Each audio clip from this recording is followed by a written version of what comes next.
All right, welcome back to the Move podcast. As you can see, if you're watching online on YouTube or Facebook, we got a completely different lineup here than the usual suspects. I'm excited about this. I'm JB Hager, but I am joined, more importantly, to talk about the upcoming women's season by Ali Tetrick, who you may have gotten to know in the last year on the Move podcast.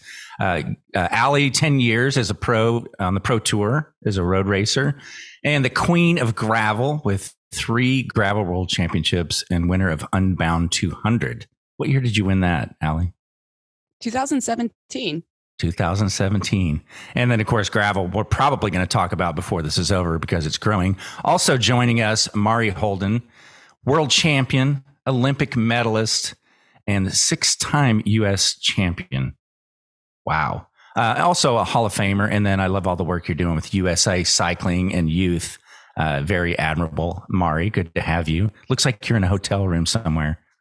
Always traveling, right? Always traveling. And then new to the Mari show. was my director too. That's right. That's right. That's probably my biggest claim to fame. I had to coach Ali. You're a survivor. I think the survivor is the term. And then a new face on the Move podcast, Kate Veronneau, Director of Women's Strategy at Zwift since 2016, I believe that. And then, of course, we saw Zwift come in big with women's cycling with the Tour de France this year. And then also, I believe, Paris-Roubaix is a big target for Zwift and women's cycling. But before all this marketing career, not only a pro cyclist, but a Division I basketball player at no chumpy little school, just Brown University. So you've been in sports your whole life, much like your other two co-hosts here, Mari and Ali. Welcome, you guys. Thanks for having me.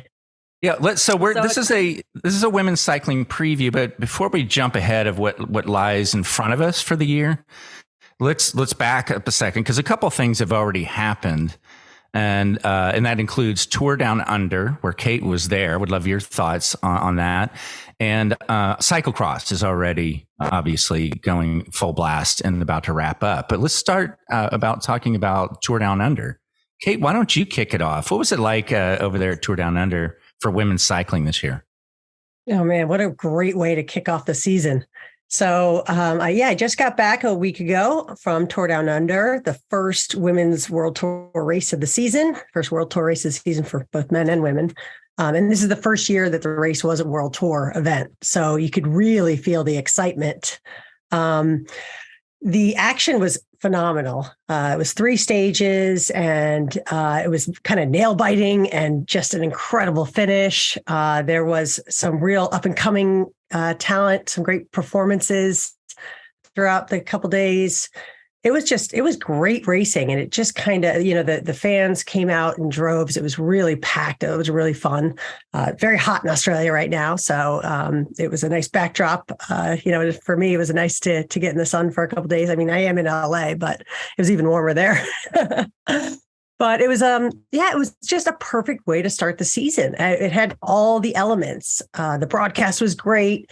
Like I said, the team racing was phenomenal. And then for Grace Brown, to take it from Amanda Spratt on the final stage, right down to the wire, it was just thrilling. Yeah. The Tour Down Under is always, hard if you're not a Southern Hemisphere racer at the time. It's early, it's January. It's a great race. I've done it several times, but man, these Kiwis and Aussies are peaking for nationals, which they just had right before, and they are flying. And you're coming from, I'm still California, so I know those listening that have to wear leg warmers more often than I do. It's just you're not race fit quite yet, and so it's a good testing ground for that, and to see who's peaking, what teams, what riders they sent. And we've been watching Grace Brown. Mari and I've always been very impressed with her just tenacity and her ability to just turbo. She's such a diesel. And Amanda Spratt, who just signed with Trek Segafredo, and Brody Chapman also won the Australian National Championships for her new team, Trek Segafredo. And to watch that team work and how dynamic Amanda Spratt always races, she's just attacks. And Grace Brown even said she put a bigger chain ring on that day, knowing she would have to come back, like after Amanda dropped her on the climb. She came back on the descent under the Flamme Rouge and sprints for the overall win. It was really exciting racing. But I did notice like not all World Tour teams were like fully represented. But it is hard because there's training camps that need to occur. There's other races. The logistics of racing is a lot to tackle as well, right? Right. I went down there one year and I got food poisoning on the plane. And so I looked really skinny at the start line, and people are like, wow, you look fit. And I was like, can't pedal to save my life. But it's hot and fun racing, punchy. But I thought it was a spectacular performance and really exciting to see some of these teams come together and some new, like, I think it's a new team for Amanda Spratt. She's been on Jayco, Bike Exchange, on all the iterations of Green Edge for a long time, and new team and having that support behind her. And then Grace Brown on, FDJ, she was just stellar to watch.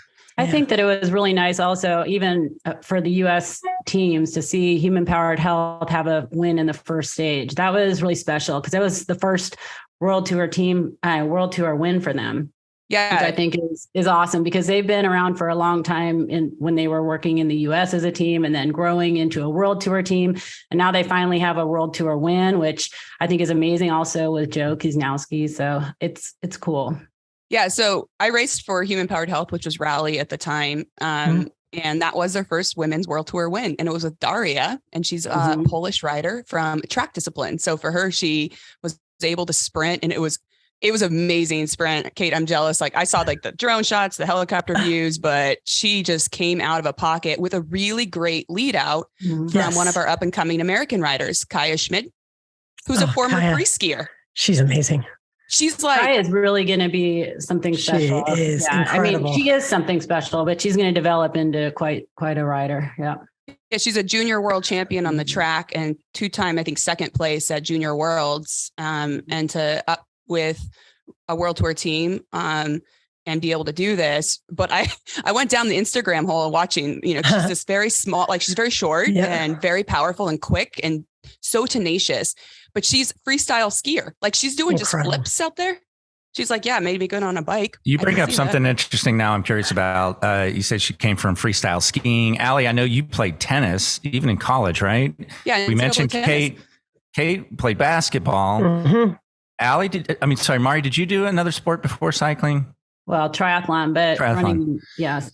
And it's just, I think that more so in the men, you see they start riding a bike at 13, right? Maybe even earlier. Yeah. But there's a lot more crossover with women. Is that accurate? Where they come from other sports? Yeah. Why is that, do you think?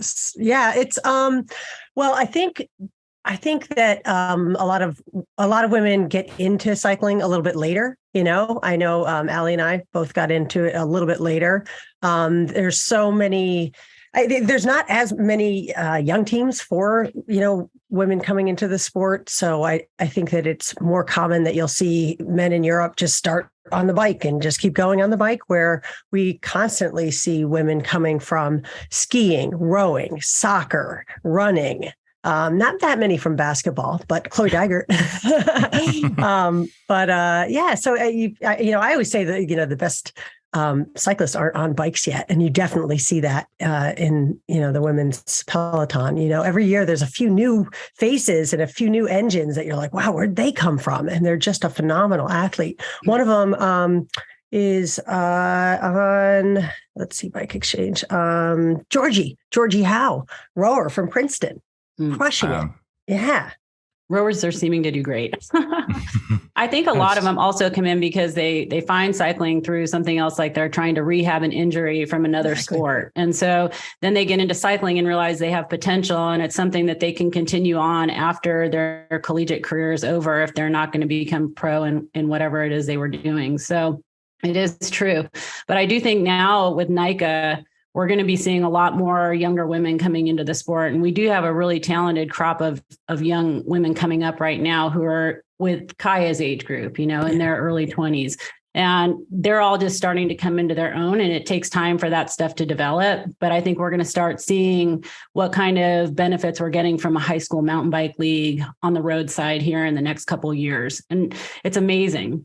I think Nike is an incredible channel to, get more female athletes out there.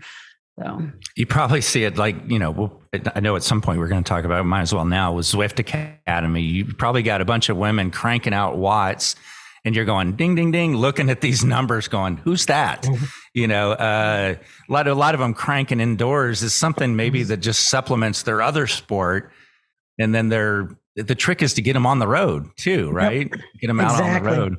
But anyhow, we may talk more about Zwift Academy here before we wrap up.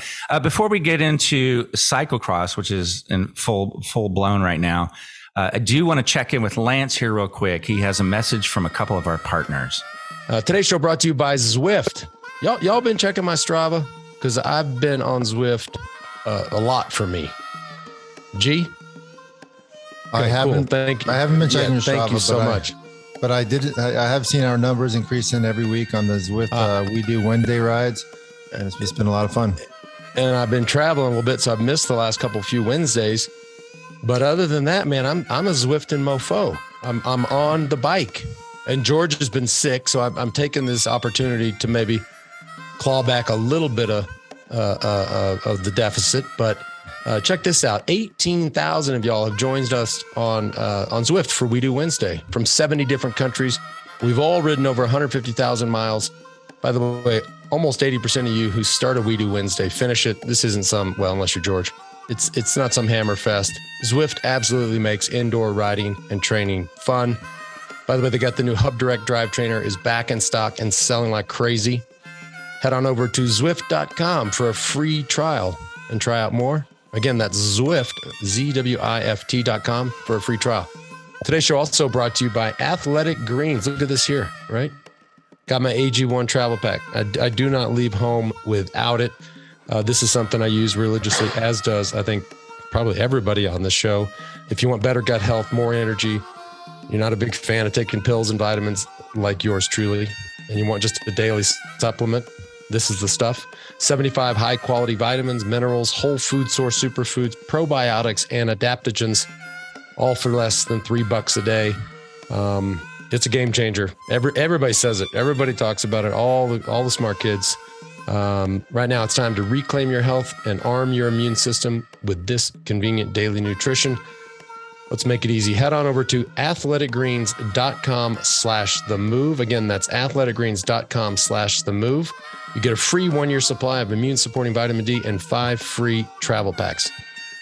All right, now we're back with the women's season preview, and cyclocross is going on, which, again, the world has just changed so much. I never thought I'd be watching cross races in the winter, but the streaming world is making things so much more available. And the blurred line between streaming on your computer and TV doesn't exist anymore, right? So we've got more sport on television. So what have you guys seen with the cyclocross season in women's cycling? Well, we're talking about young up and comers. The women that have been very consistent in podium at these World Cup events are still under 23. They're having to decide if they race elite worlds or U23 worlds. So it's kind of similar to the, dare I say, Wout and Van der Poel era of cyclocross. And it's coming on very well. I did see so Marianne Vos has been racing a few races, and she just pulled out actually of cyclocross worlds for a pelvic artery injury. But she's hoping, she's this very talented teammate, Fem van Empel, and she could race, I think U23, Kate, I think still, but she's going to do elites. She's incredible. Oh my goodness. And Puck Peterson, what? Oh my God. These women can handle a bike so well. They're so talented, but we'll also be cheering for these athletes at the Tour de France Femmes avec Zwift. They're going to just like the men, which I'm not trying to make a comparison, but they will take their cyclocross skills, that huge anaerobic capacity that they're building, and bring it onto the road. So it's been fun to watch. And there's so much talent out there. Yeah, it's continuing the story. I'm sorry, go ahead. Yeah. No, go ahead. Oh no, I was just saying that, just continuing the story of, the more development, and there's now more younger riders and more depth in the field that we're seeing in road and cyclocross as well. So it's great. I mean, I think even it's what I was talking about with Nika, the same thing with Clara Hossinger and those girls. It's just like they're coming in at another level with the skill that they have. And so, it's something that I think when you start the sport later, you miss out on because you're trying to catch up almost. But now we're seeing these women who are so talented at such a young age that, it translates over onto the road so well after. As we're looking at this year, I think it's from cyclocross, that's a lot of racing they have to do between now the Tour de France Femmes, avec, Zwift, which we can talk about. It's really changed the playing field for women's cycling, and then World Championships. But we're in a pretty, under 18 months to the Paris Olympics. So we're in a very tight Olympic quadrant right now. And these athletes are coming in to try to get points for their country to qualify, and they're using all ways to do that in different disciplines, which we should also, JB, talk about the Super Worlds that's happening this year. That's what Elisa Balsamo called it, Super Worlds. It's in Glasgow, and it's World Championships for mountain bike, track, and road. And so these athletes are going to have to choose where they want to peak for and what discipline. Mm-hmm. It's going to be very exciting for the fans because you can go and watch the cross country mountain bike course. You can watch track racing, road riding, but how do these athletes pick which discipline they're going to compete in? And how do you peak 4 days after your peak performance and just keep going? And Balsamo's a little nervous about it. She's a defending world champion on the track, but she's also has won road worlds. Mm-hmm. So historically, they not only would have been in different locations, but spread out enough that women could tackle several disciplines for worlds. Yep. I think it's going to be a spectator frenzy and delight personally, but for the athletes, you look at somebody, we love Pauline Prevost, and she's won 3 world championships last year. Gravel. She won mountain bike. I mean, she's just winning these races. But then how does she do all of the events she wants to do? And where does she focus? So I think that's going to be a challenge. And Balsamo was saying that, she said, I don't know if Super Worlds is for me. So I thought Super Worlds was a good thing to call it.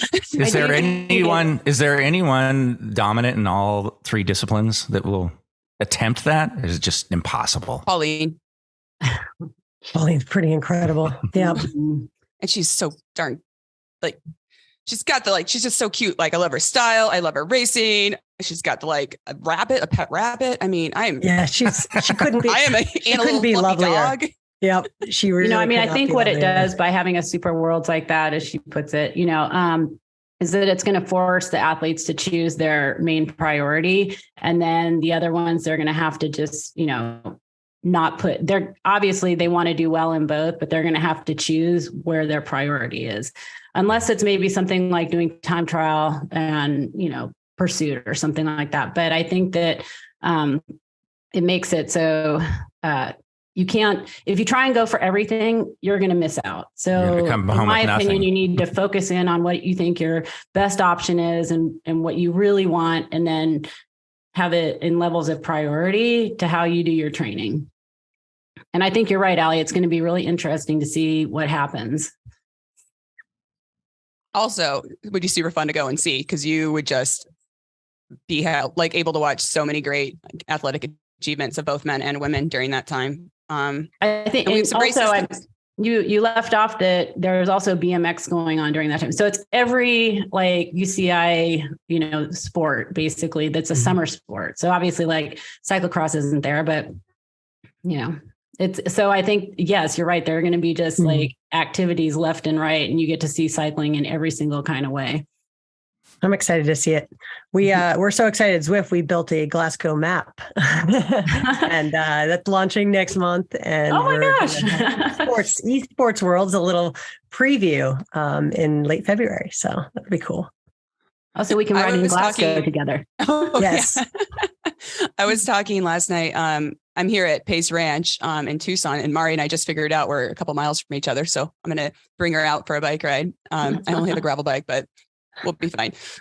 But I was talking, Kate, I have not not a bone to pick with Zwift, but I have some funny stories on these courses that I've raced, like Richmond. I'm like, that corner. And like London, like Ride London, race that. And I'm like, Champs-Élysées, race that. And I'm on Zwift going, I don't know if I want to relive this. I'm like, just Watopia, actually. Like something that I don't have trauma from. How about the Champs-Élysées? You like riding that in Zwift? Oh, it's hard. I have. I know, it's harder in real life. I didn't realize how cobbled it was in real life. It's super cobbled, and I really crashed there a few times. So I can see where I crashed, and I'm like, that's interesting. Avoid that pothole. My avatar just goes right. Yeah. All right, now let's look ahead at the season ahead of us. Next on the calendar that's pretty significant is the UAE Tour. Kate, are you going to be there for that? No, I am not. I was very excited to go to Tour Down Under because we were sponsoring the Young Rider jersey, which was very exciting because of our history, especially with Zwift Academy and Australian and New Zealand competitors down there. I'm hearing all about this UAE Tour. I'm excited to follow, but I won't be able to get there. I think when I think about the UAE Tour, stuff that we've been talking about in the last few years is the money they're pouring in to attract the sport. Is that spilling into women's cycling, sponsorship, salaries? The bars come up. It used to just kind of be like one team had all the money and everybody else was scrapping. Is sponsorship and salaries rising because of racing in UAE and other things like that? Yes. Yeah, absolutely. This is going to be huge. It's 4 stages. We climb the Jebel Hafit, which has also been showcased in the men's race. It's 10K climb at like 9%. So it's a pretty flat 4 days, except one big mountain stage. So, when the men's UAE Tour usually goes to somebody like Tadej Pogačar. So it'll be definitely very decisive. Also exciting, good weather, hopefully. And these countries that are putting money into women's cycling to keep this equality, keep promoting the sport is really helping. Where now in the Women's World Tour, there's a minimum salary. We've talked about this before, but there's ability to go on maternity leave. So we have a couple riders on maternity leave this year, and we have Lizzie Deigman coming back. She's hoping to come back late spring. So she's targeting the La Vuelta Femenina, which is a new one for 7 days. But, so you're having riders be able to not only have the salary, live as professionals and just be cyclists, but then also have the ability to have a family and not have to choose one or the other, which before it was like that, you would just retire when you wanted to start a family, or would you come back? So I think that's an incredible showing of what's available. But with that, there's also, we can touch on this, like the downside, the B&B team that folded. You have riders like Chloe Hosking that were left out. She was on Trek Segafredo last year, very strong rider. She won the Cadell race before, and that's occurring tomorrow, I believe. And she wants these UCI points. So if she can win tomorrow, that's going to be valuable to somebody. But she's being very vocal that she doesn't want to sign a contract for minimum wage. She's like, no, I'm a national champion. I'm Olympian. I deserve this money. But her team folded. So that is one bad side of the program. When I know a lot of riders that we heard of, and even on the men's side, were caught out with that folding of that team, which is very unfortunate. So there's good and bad going on, of course, but that's sports, I believe. Yeah, the Cyclist Alliance put out they do a survey at the end of the season. And after this year, with the increased visibility and, with more sponsors coming to the table, World Tour riders, I think on average, were able to ask for 10% more in salary. That's a huge number. And so definitely seeing a lot of, a lot more opportunity there, and just, literally bigger paychecks, which is the goal, so. Yeah, but there's definitely, the sport is growing fast, and it's definitely a challenge as well for a lot of teams to, keep up with, the 30 World Tour races this year on the UCI calendar. So it's also getting more expensive. It's growing pains, so it's headed in the right direction, and it needs to. And I think that's one of the reasons I hear a lot of the time about, why aren't women racing longer? Why aren't there more days of the race? But it's kind of trying to grow it at a rate that's sustainable. And there's a lot going on right now. But if you made it like all of a sudden you had a 20-day race and your team only has a certain number of people, you can't, you need to grow it so that you can afford to have riders in different areas and big enough teams to be able to support that. And so it may seem sometimes like it's happening slowly, but it's happening, and it's happening for all the teams that are getting stronger. And the depth of the peloton is getting a lot deeper. So those are things are really important. The other thing I think is really important is we talk about the salaries for the riders and, more opportunities, but the fact that there's more money in the sport means that women don't have to leave the sport and to go make money after they're done. They can stay in the sport as directors and managers, as we're seeing now, and all the other things that are related to cycling, the industry in general. So I think that having women be able to have a stronger voice and more of a voice at the table is really important to where things are headed. So it's not just the opportunities for the riders, which is super important, 100%, but it's more about women's voices in the industry in general. And the fact that it's improving for women means that it's going to improve for the longevity of women in sport, period. In my opinion. I assume we're also seeing a bump in prize money. Is that happening as it should, or is it way behind? We talk about it with the men. Go ahead. I feel like that it is happening. I mean, Zwift put a lot of money into the prize money, and that's a really important piece because it grabs attention. When you see a big number, it's attention getting. But when you think about the sport in general, you want money to be coming into, like, you want the media to be there, which it's generating because of more prize money, but we want more money for all of the teams. So you want the whole health of the sport to improve, not just for the girls to make, an extra couple $1,000s or something like that at a race. We need to make sure that the whole sport is healthy. Yeah. And then are we seeing more, outside sponsorship that has to be growing, the different brands that they individually work with, a lot of times, for a lot of riders, it might not be that base salary. It might be your deal with sunglasses or a helmet brand or shoes, whatever it is. Is that in a healthy state, or is that behind?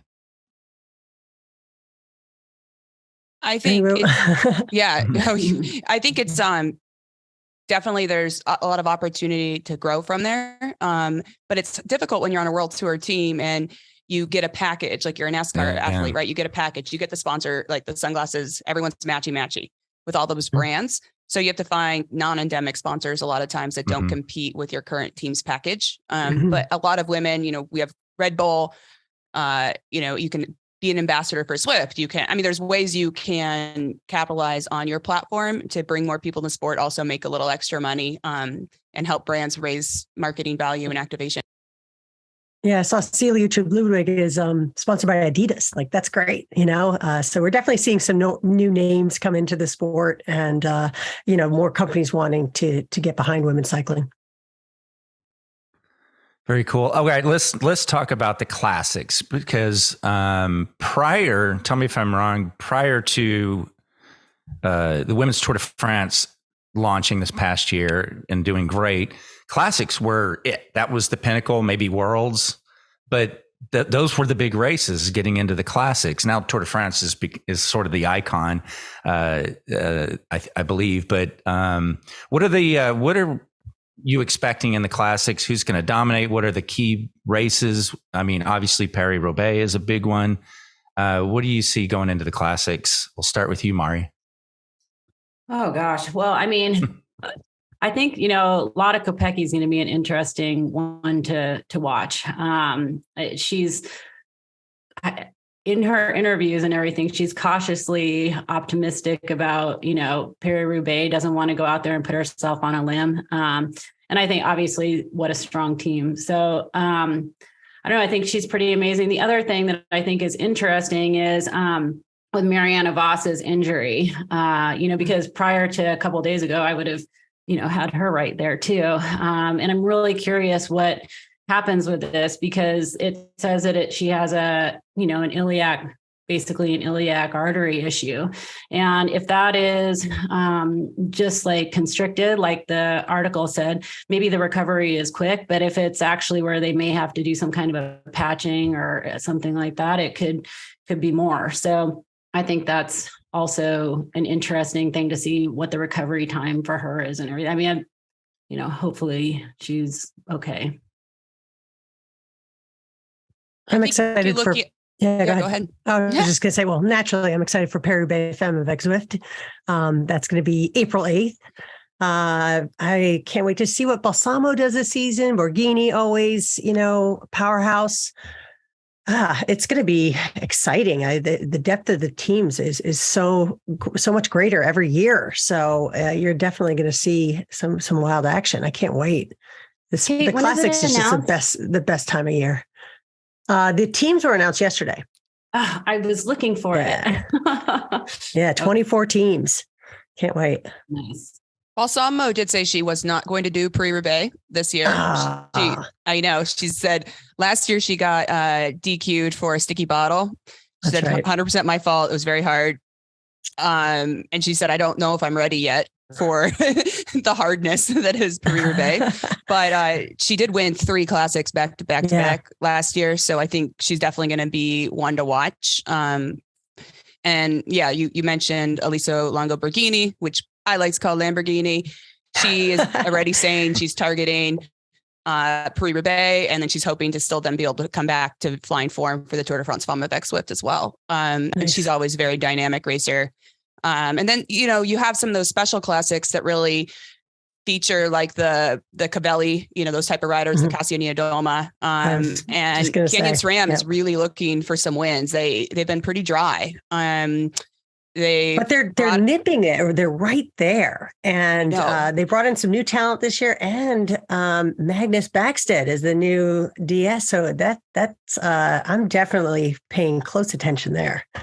So I'm just curious. Okay.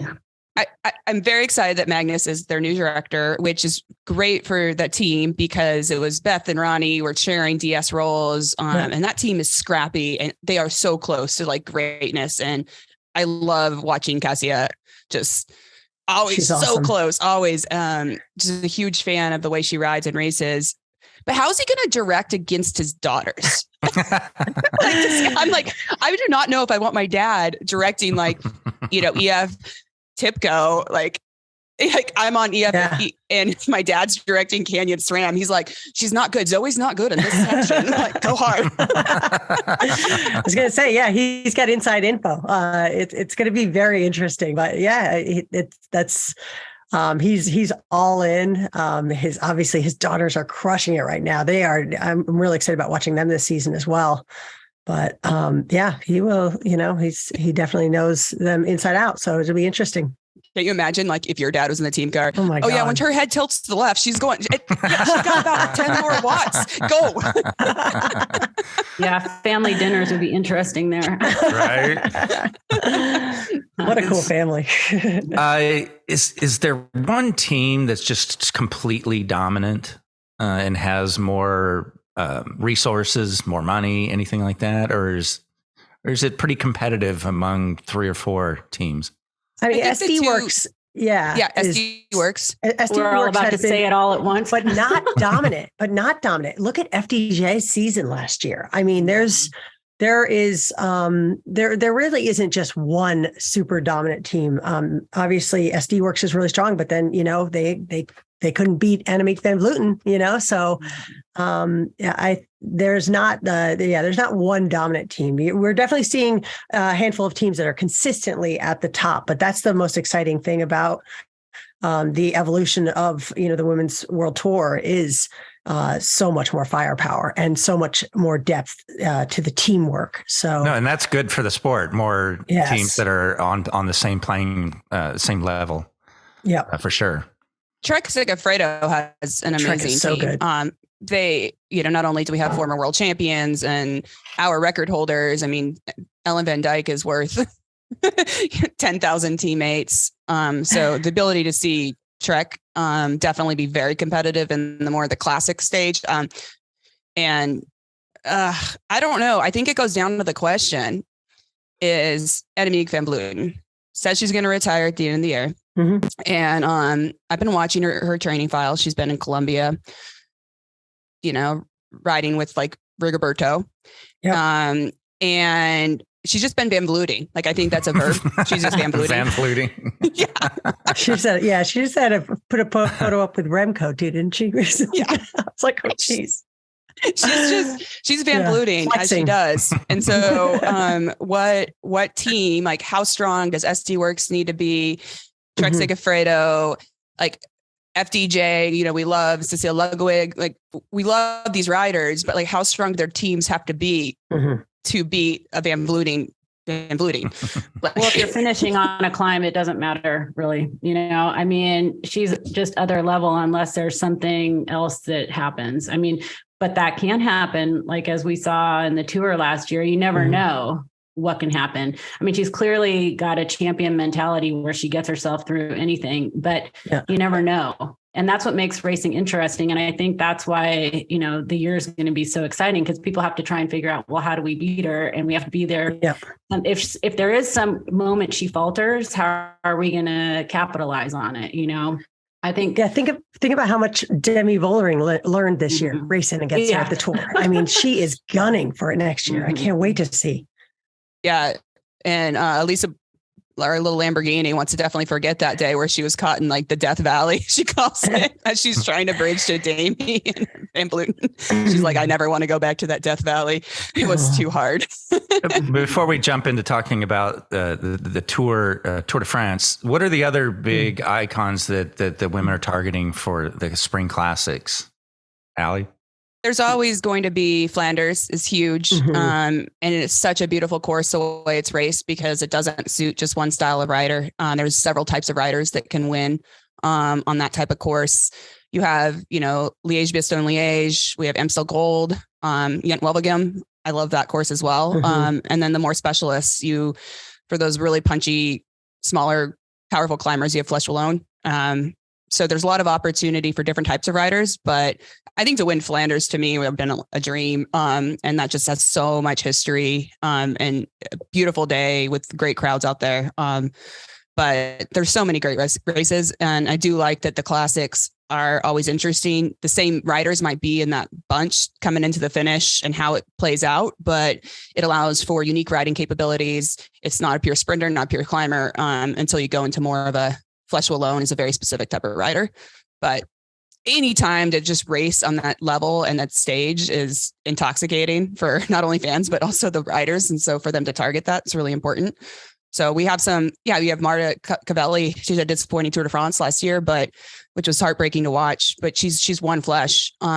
She beat Van Vleuten up that. So, she's definitely going to be looking to see what would have been this entire year. And Balsamo targeting those as well. And I think we have look at the way Grace Brown was riding. Exactly. Don't count her out. Just pure power. Just gorgeous.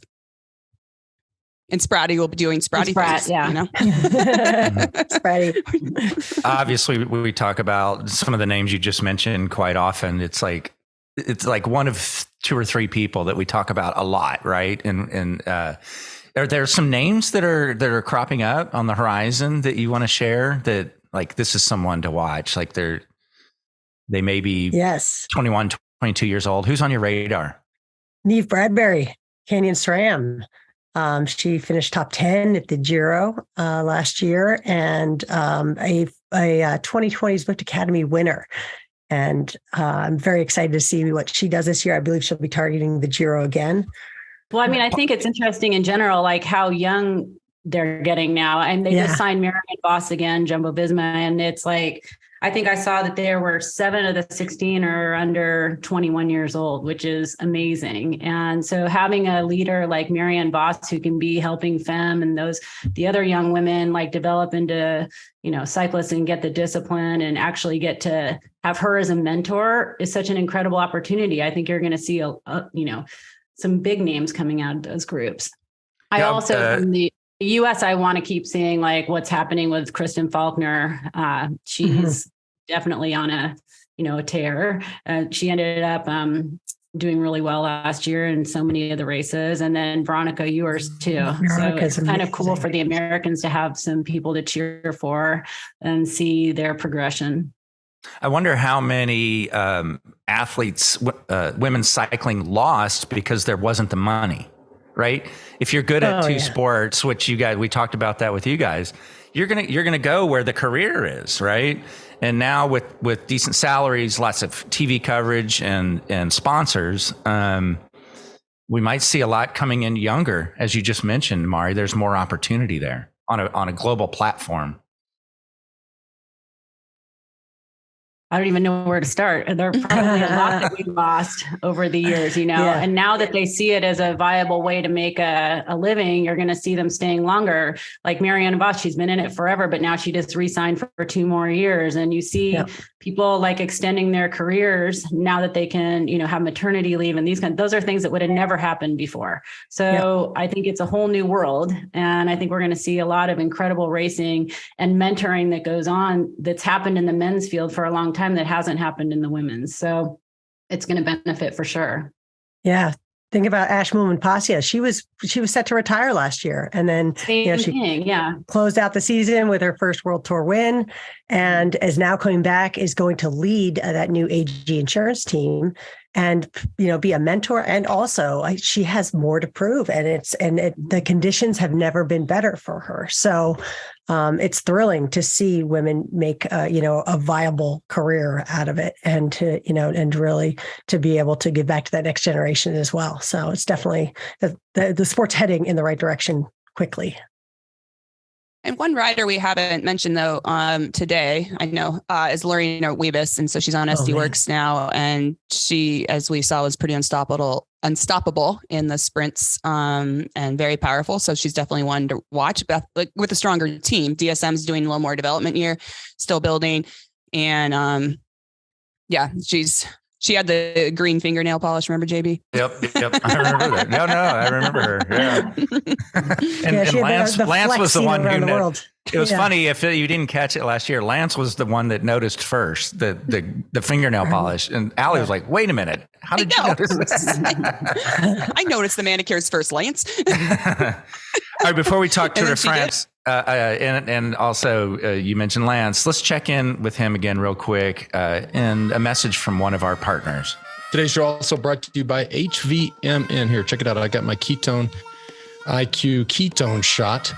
I actually just slammed this before the show. I knew I was going to need a little mental clarity before this show, as I'm not an expert here, so I just wanted to try and keep up. My Ketone IQ is helping me to do that. G, how is it going with you on your ketone program? Oh, great. I just got a gift pack from them yesterday, in fact, and love it. I love these partners that just continue to send stuff. Yes. It's amazing. Like if you saw how much Element and Ketone IQ I have in my garage, we'd be getting broken into. I promise you. It's amazing. I love y'all. But no, for real. And honestly, with Ketone IQ and HVMN, probably more than any other partner, do I get questions from folks, whether it's I'm walking down the street or just texts from friends like, "Hey, is this legit?" And I'm like, "Yes, it's legit." And nobody is disappointed. This is the world's first drinkable ketone, developed in 2017. Check this out. Also can cross the blood-brain barrier. So it supports brain and body, sustained energy, mental focus, sharpness. Just put your flow in for a long time. And again, we've talked about it a lot. I mean, very, very common and prevalent in the Peloton.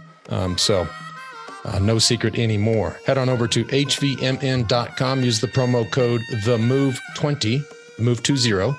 That's for 20% off. Again, that's hvmn.com. Use the promo code THEMOVE20.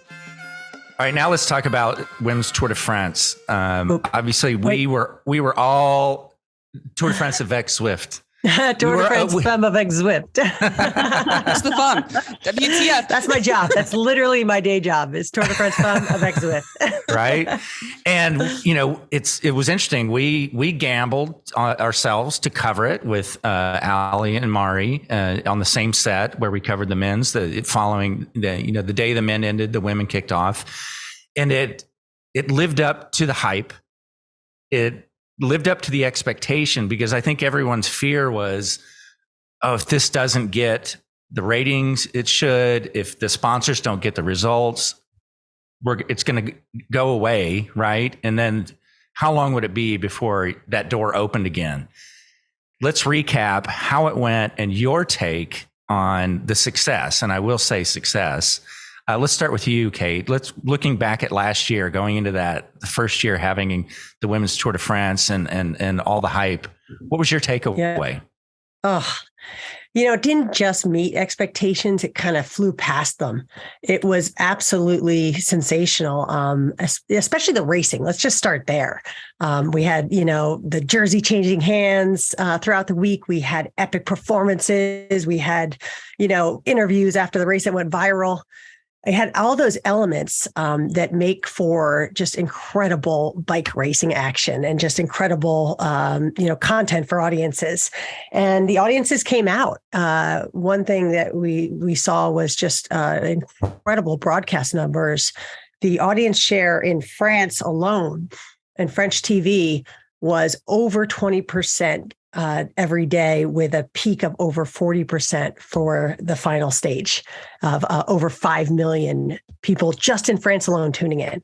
So what we did, we reached the next level. I mean, this is unprecedented visibility for the Women's World Tour, for just building fans and creating household names of these incredible racers that have been working so hard for so long without, the kind of exposure that they deserve. And so we really saw things come to the next level. And one of the things that Mari said earlier today was, the whole cycling ecosystem around it, being elevated. It was thrilling for me to be there on the ground and connecting with so many women across the industry, in media, in team management, at the different brands, and all of us out there being like, it's happening. It's finally happening. And it was so good that you just had this feeling, this is here to stay. Like, this is never going anywhere. So it had all the feels, all that iconic Tour de France, just beauty. And I'm so grateful for the women for giving it everything they got and just, bringing that incredible race action. So yeah, I had a good week. We had a fun Kate, week. It's been more than just 1 week for you, because you came on at Zwift in 2016. And I remember, you were doing the women's stuff and where it was headed. And so it's come so far in such a short period of time. And it makes me wonder, like, was that part of your inspiration when you started, or did it just kind of like snowball? Because it's amazing. I didn't know that's where we'd end up. I mean, I literally got to stand on the podium at the final stage of the Tour de France Femmes avec Zwift next to these champions. And I'm like, how the hell did I get here? This is nuts. But it is, it's a whole bunch of things that happened. And like Zwift Academy was that first thing in 2016. We started a global talent ID competition to win a pro contract with Kane and SRAM, just trying to do things differently. And that just gave us a real inside take on women's cycling and what the challenges were and what the opportunities were. That just sort of kicked off years of commitment to growing and elevating women's cycling through the platform, through Zwift Academy. Then when we started racing on Zwift, we did it complete parity, equal opportunity, equal prize purse, equal distance, equal broadcast.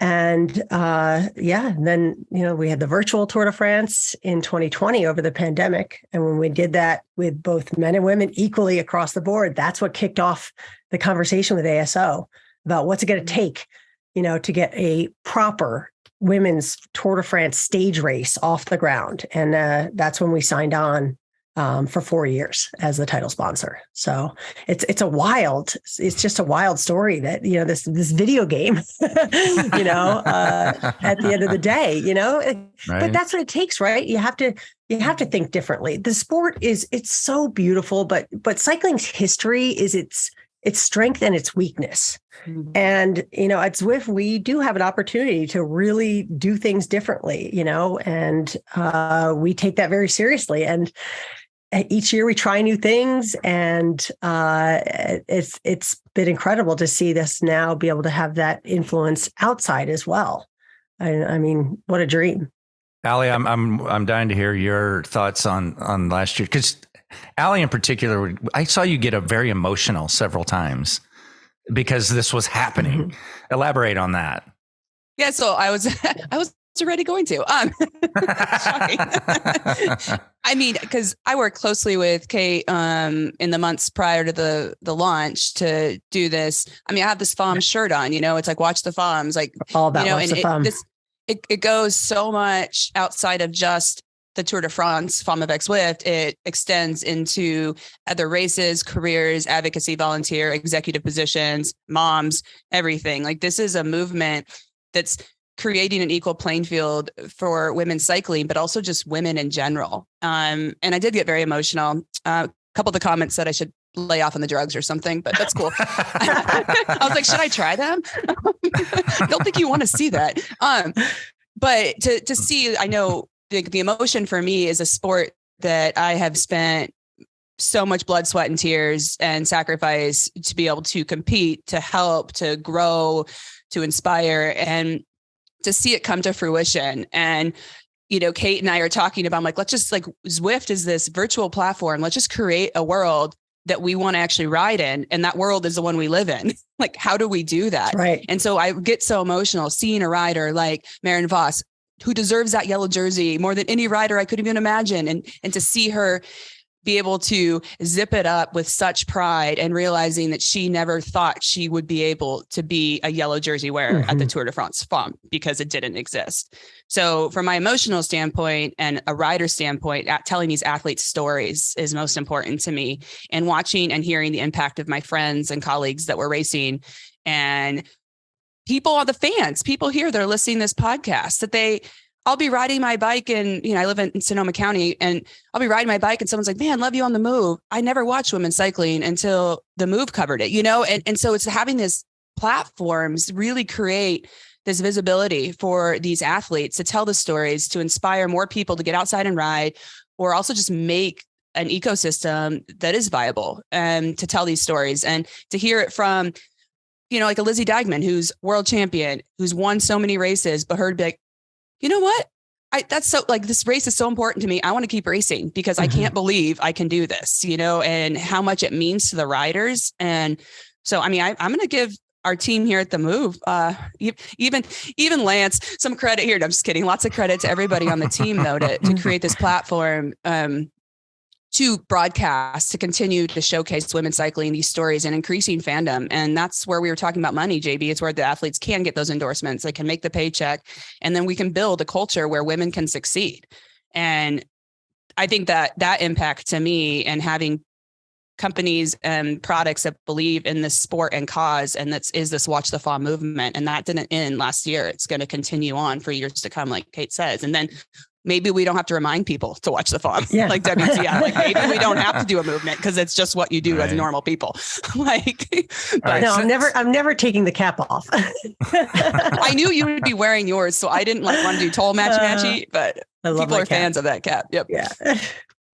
Since this is the preview show, and now going with the success of the tour last year, going into it, is that the most important thing on the calendar, on the schedule, or is it Worlds still? What do you think? I'm going to go Tour de France Femmes avec Zwift. Yeah, same. Honestly, that's the biggest race. That's the biggest race. Yeah. And then it's interesting because now that's very similar to how it is with the men. I mean, not to be drawing comparisons all the time, but it is true that for the guys, that's the most, powerful event to win. And I think now it's the same for the women. The media attention's the biggest, the time in front of everyone watching is the biggest. It's amazing. So the Tour de France, it goes beyond cycling. Like if you don't know anything about cycling, the one thing you do recognize is the Tour de France. It's as big as it gets. That's true. It's very, very true. And then, are we seeing any changes from what we saw last year? Length of stages, amount of stages, or is it going to be very similar to what we saw this past summer? Well, we've got two really big evolutions. We are going up the Col de Tourmalet. So we are, adding a iconic Tour de France climb. And we are also finishing with a time trial, which is another element of the tour that is just, synonymous with the tour. There's always a time trial in the tour. So very excited about those 2 additions. And it's a last day time trial, which I think is, I know that's what was cool. Like last year they ended on a mountaintop. Like we're used to just the ceremonial last day with men's. That's exciting when the whole thing can shake up on the final day, right? Yeah. And you brought up a good point too. Some people are kind of like, always comparing the women's race to the men's race and directly comparing. And I just like to think about how much more the women have to offer cycling and how much more they have to offer fans, So I don't want to copycat the men's race. I want to introduce new characters, new action, new stages, a whole new dynamic. There's a lot of space in cycling. It makes it so exciting. Yeah, exactly. Because women's racing has always been exciting because the racing is shorter and, you need to make things happen quickly. And, I just think that it's their style of racing. It's women's style. And it's going to be amazing to finish it up this way with 2 huge days at the very end like that. Yep. It's kind of nonstop action from start to finish. Yeah. Can't miss a beat. And of course, we'll be covering it in full, just like we did last year. So good. Really, I know. Looking forward to that as well. And then let's talk about one more thing. I know you obviously in the intro, I said Queen of Gravel. Gravel is growing. Gravel is growing with women as well. Mari, you specifically wanted to talk about gravel. So let's start with you. What do we have to look forward to this season in gravel? Well, I guess the reason I wanted to talk about it is because it is going through changes, especially around what's happening with women. And I know Allie's the gravel expert, but I saw that at Unbound, they're going to be separating the start and that's going to change the dynamic of the racing. And so do you know if that's happening across at more of the races or is it just at Unbound? Because in the past, so people who haven't been paying as much attention, they start the men and women together, at least in the races in the US. And so the women have been, in with the men, and not that it's teams, but there is teamwork going on, which you would expect if everyone's starting at the same time. But they're trying to now separate things out more, which, if you have only women starting together and only men, it's going to change the tactic. So I'm just curious if that's a change that's, Allie, if you're seeing that's something going forward. I know you're with the Steamboat Gravel people right now. Is that happening at Steamboat too? No, Steamboat will still be mass start, SBT gravel. I think it's going to be up to the race promoters how they do the wave starts. In the UCI, there was the inaugural Gravel Worlds official UCI in 2022, and now there's a series to qualify in 2023, and those are separated by men and women are, start differently in different age groups. But I think it was really interesting for Unbound, which is one of the largest gravel races in the world. Definitely is kind of the world championships of gravel in a lot of ways, ridiculously long and gloriously fun. But there was some concern about safety amongst the pro riders. So they requested to have separate starts, which definitely will change that dynamic quite a bit. But the women is that because like there were amateurs mixed in there with them? You're starting 2,000 people, that's full gas, right? And it's terrifying. It's terrifying for me as a professional. I'm like, yikes! And then you'll get 100 miles in, then I'm in a happy place. But like just 100 miles to go, and I'm feeling great. But the first 100 miles are just chaotic. There's a lot of crashes. It's all amateurs, pros. Together, which is the beauty of it, though. It is really fun to all start together and just have this beautiful day. But as gravel's popularity has increased, the starts are getting faster. The risks are there's more risks being taken. And so the women were requesting that start, and as well as the pro men too, just so the race is against them and not the chaos that could ensue. And every gravel promoter is going to have their own agenda on what they think is right or safety, like whether you ban aero bars or not. Like JB, people are using aero bars on gravel bikes. So you're like riding on gravel in aero bars, which gravel can be kind of unpredictable. I personally don't use aero bars. It could be faster. I have a lot of reasons, but I time trialed too much. I just like want to be comfortable on my bike. I don't want to crash. And I really don't care about aerodynamics that much at that point. I just want to have fun on my bike, but you know, it can make a big difference. So, you know, some races ban aero bars, some ban headphones. Other people just are like out there rocking their aero bars and headphones. And, you know, some races are doing mandatory feed stops. Like you have to stop at this aid station because pros were like racing through aid stations. Like it's a very funny and unique argument to be having, whether or not like what to wear. Do you carry your own food or do you stop? Do you get outside support or not? So that's very like event based. But when you're talking to UCI specific, there's much more rules involved. And every other gravel promoter is allowed to do whatever. I think it's funny. I'm like, I'll just do what they tell me, but I'll never do. Well, I mean, the thing that I think is really interesting about it is that, you know, it's going to be somewhat that you're going to have the UCI is going to have a lot of rules. And then, you know, how's the sport going to change as more people are doing UCI races? Or is it going to stay like mass participation kind of events, which there are good and bad to both things. So, I mean, I think it kind of looks back towards like what happened with mountain biking in the late 80s, early 90s and stuff. As the sport grows, it evolves, things change. So I think it's interesting to keep an eye on it. And when you see something like Unbound doing these things for safety and also to separate out the men and women, it makes you start seeing these changes that are maybe not caused by the UCI, but are, you know, kind of moving towards that direction. So I don't know. I think it's going to be interesting to watch over the next couple of years, the evolution of what happens in gravel. Does it stay a privateer kind of experience or does it become more team-based?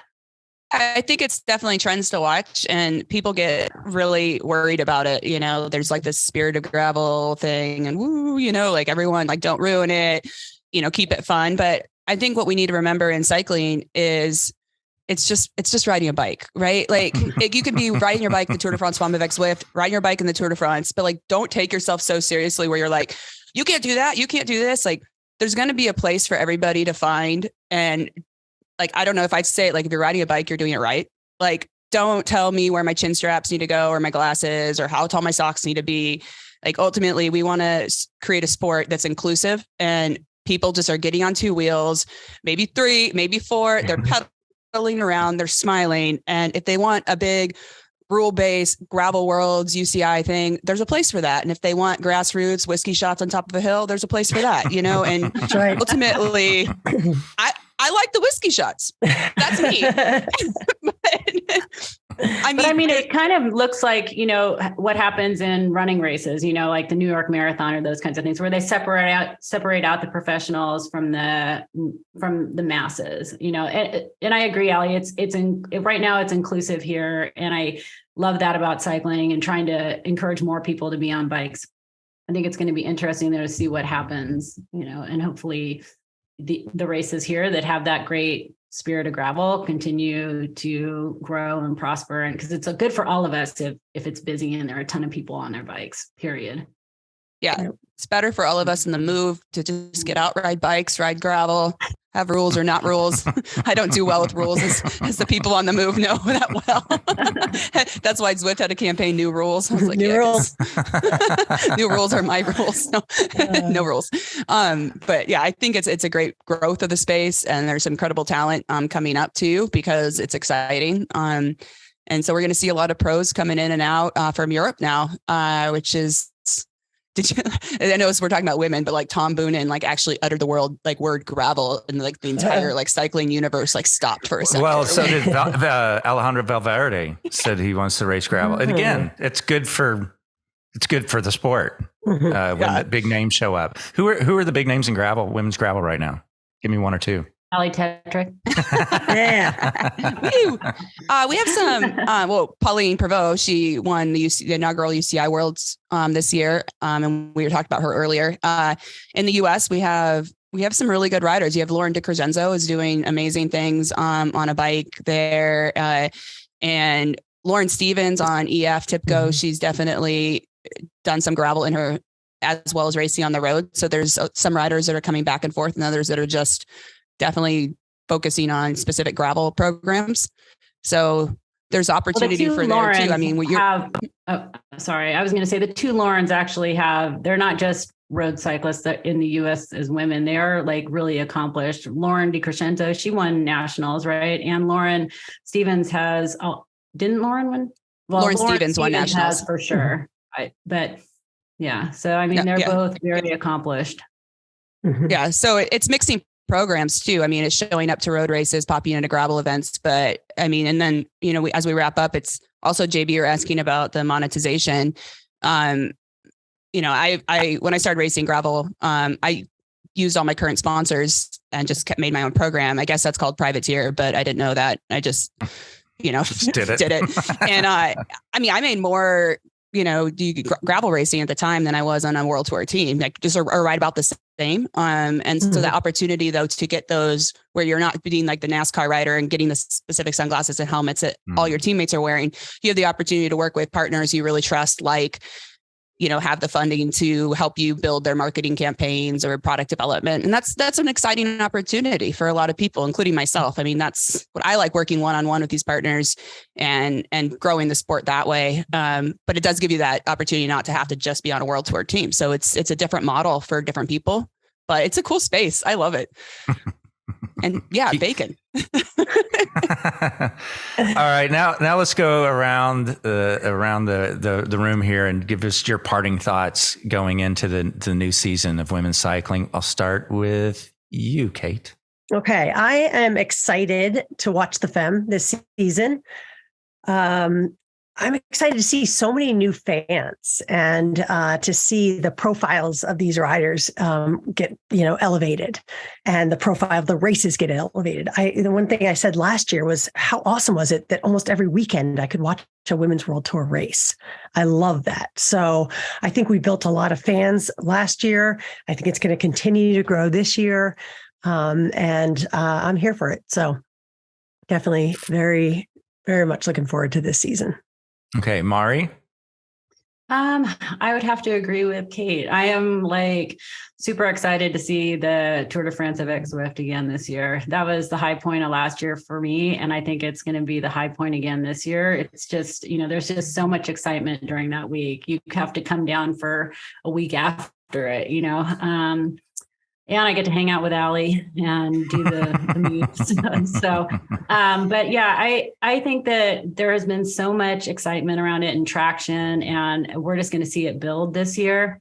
As Allie mentioned earlier, I can't believe how many people come up to me and say, we saw you on the move and we love you guys, and what you all are doing for women's cycling is amazing. And obviously huge shout out to Lance and the whole team, for bringing us on to do it, because when you guys first approached me about being on the show, I was really nervous about it, but I thought, you know what, this is a once in a lifetime kind of opportunity, because when else are you going to get such a huge platform to talk about women's cycling and really try and be a part of making things better, like putting your money where your mouth is. So it's awesome. And I just can't wait to see where it goes.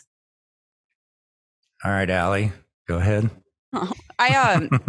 I'm excited. I mean, we all are. We're thrilled and really appreciate the listeners to tune in to watch the Femme every day, all day, because, the more we watch women win, the more women win. And it's really important to see brands back that to create fandom, storytelling of these athletes, and then inspiring the next generation. When I got into cycling, Mari had just left.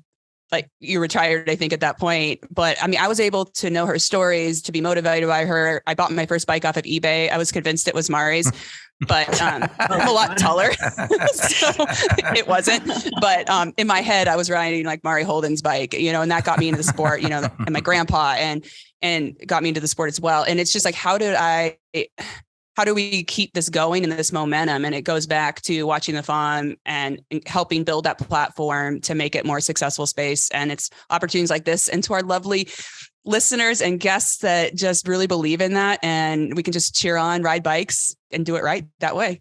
So it's going to be a good year, guys. Stoked. Awesome. Well done. Thank you, Allie, Mari, Kate. It's been a pleasure to be on the show with you and to help promote this upcoming season. We'll be back next, UAE Tour, I believe. doing a little recap of that and then going into the spring classics before we know it. But thank you everyone for tuning in. You can leave comments on email, themove@wedo.team. You can watch on, if YouTube's your choice, the comments are a hoot there. Love Depends that. which ones you read. You can leave comments there. Of course, we always check those out, and we'll be replying to those as well. But thank you guys for doing this, and thanks everyone for tuning in. Thank you. Bye.